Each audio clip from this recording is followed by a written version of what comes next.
आज आपका जो विषय है उसमें है जल परिवहन। क्योंकि चैप्टर आपका चल रहा है जल परिवहन का, तो जल परिवहन के अंतर्गत आज इसका विस्तृत अध्ययन आप करेंगे।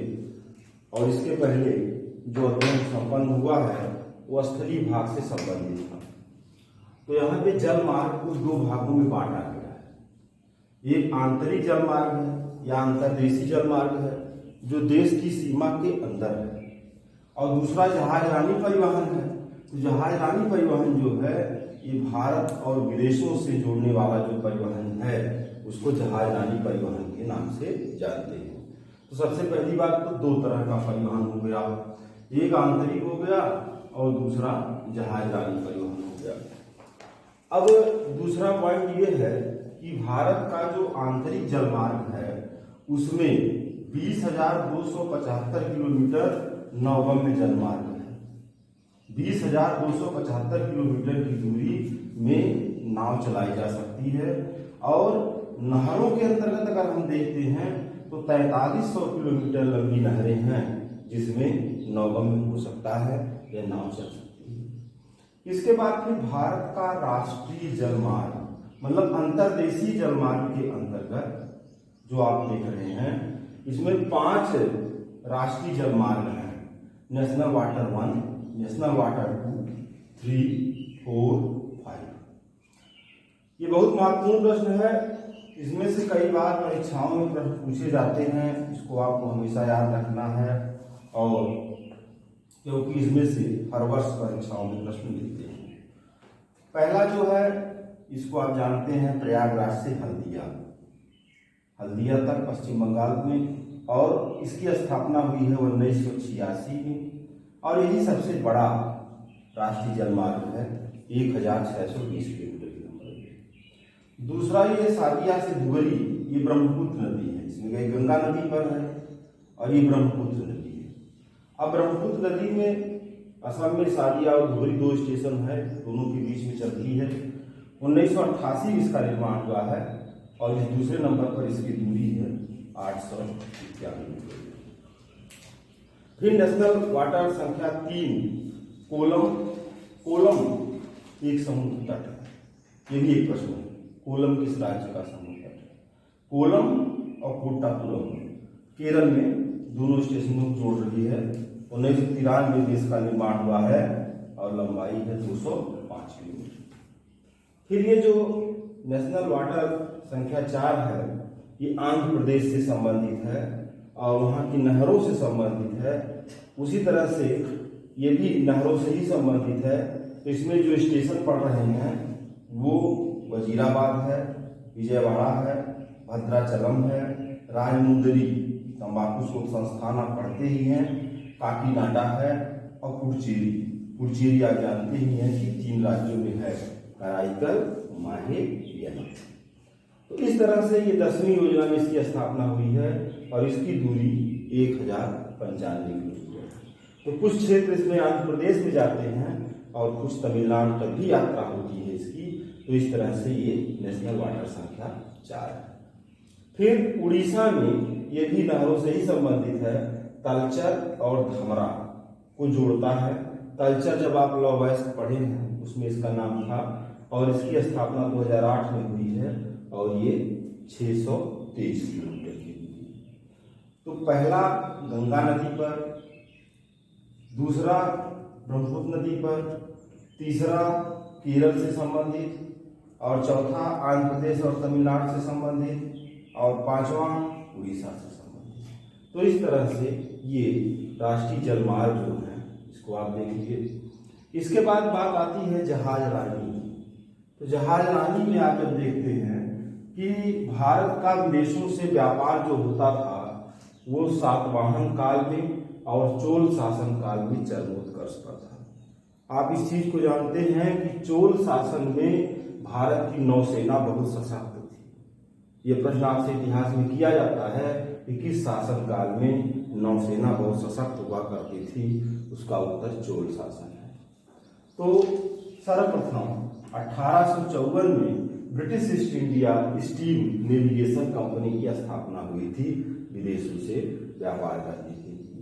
फिर 1919 में सिंधिया स्टील नेविगेशन लिमिटेड की स्थापना की गई।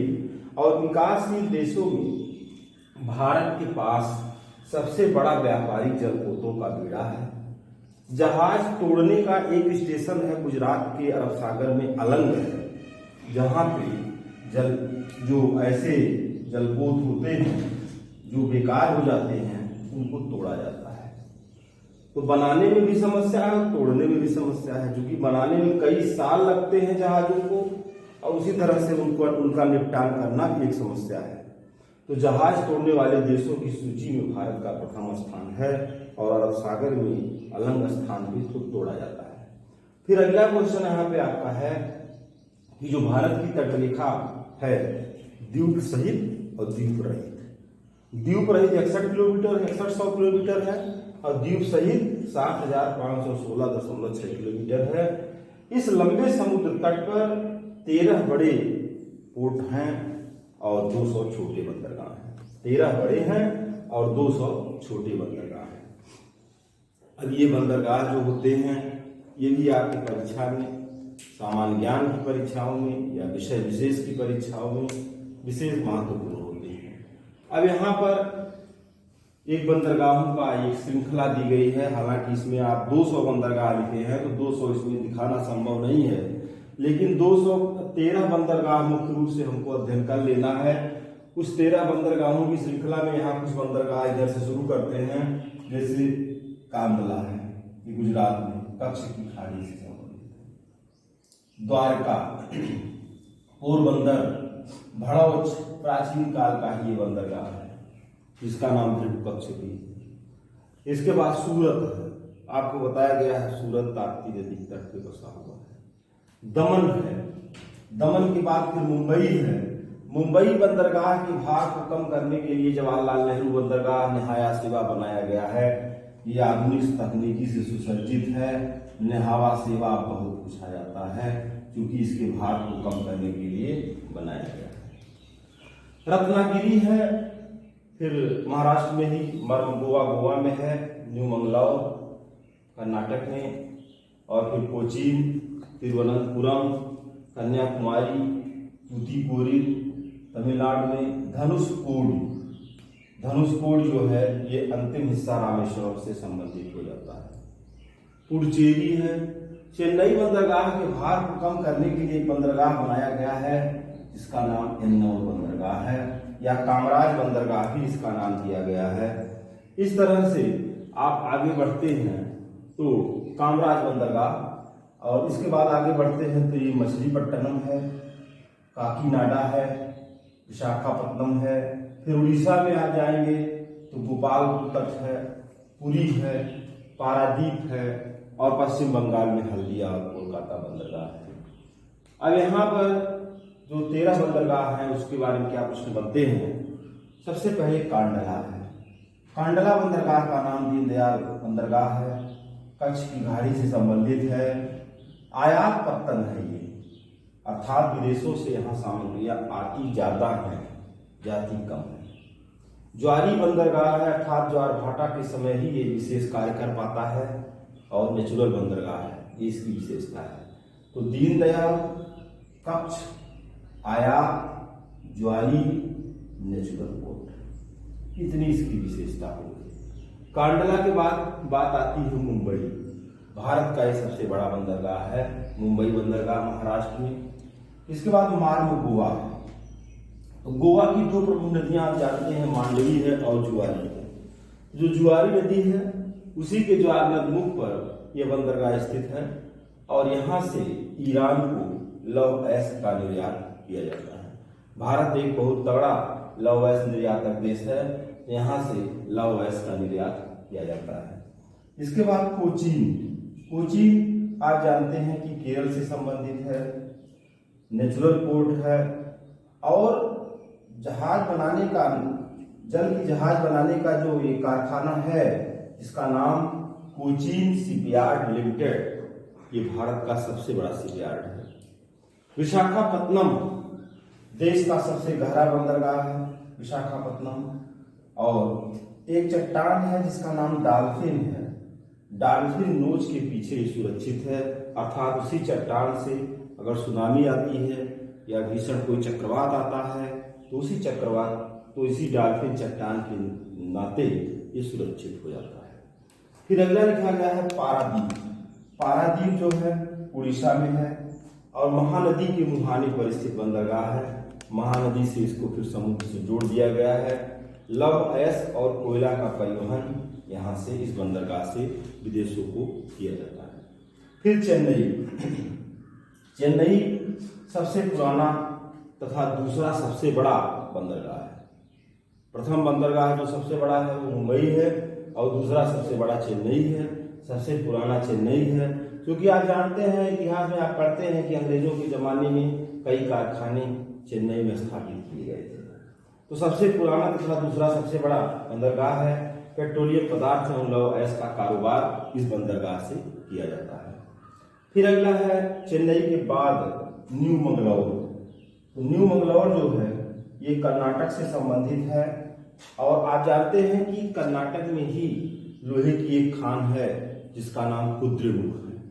कुद्रेमुख का लौह अयस्क यहाँ से बाहर जाता है। इसके बाद फिर यहाँ लिखा गया है नेहावा सेवा।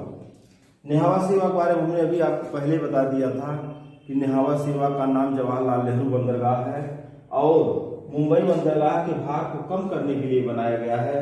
सबसे बड़ा कृत्रिम आधुनिक सुसज्जित बंदरगाह है और मुंबई के भार को कम करने के लिए बंदरगाह बनाया गया है।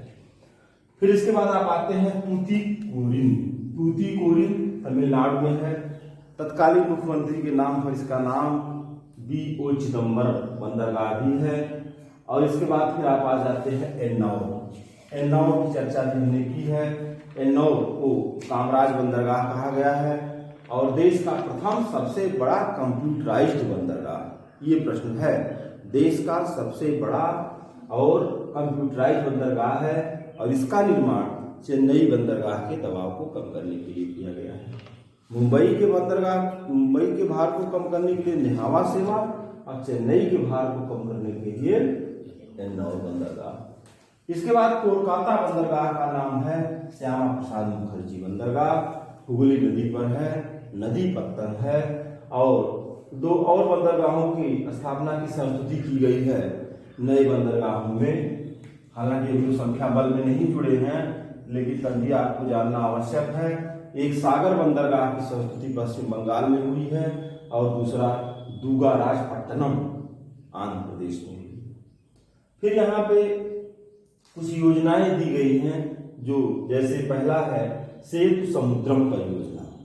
सेतु समुद्रम परियोजना 2 जुलाई 2012। इसका उद्देश्य क्या है? सेतु समुद्रम परियोजना भारत व श्रीलंका के मध्य 2 नहर बनाकर पाक जलडमरू मध्य और मन्नार की खाड़ी को जोड़ने का प्रस्ताव है इसमें। फिर दूसरी परियोजना है सागर माला 2015, 25 मार्च 2015। सागर माला। सागर माला क्या है कि पूर्वी और पश्चिम तट के जो प्रमुख बंदरगाह हैं उनकी क्षमता का विस्तार किया जाए और उसका आधुनिकीकरण कर दिया जाए। भारतमाला परियोजना, तो भारतमाला परियोजना जो है ये सड़क विभाग द्वारा क्रियान्वित है कि जितने भी समुद्र तट पर पत्तन हैं उनको 4 से 6 लेन वाली सड़कों से जोड़ा जाए। इसके बाद अंत में लिखा गया है सेतु भारतम योजना।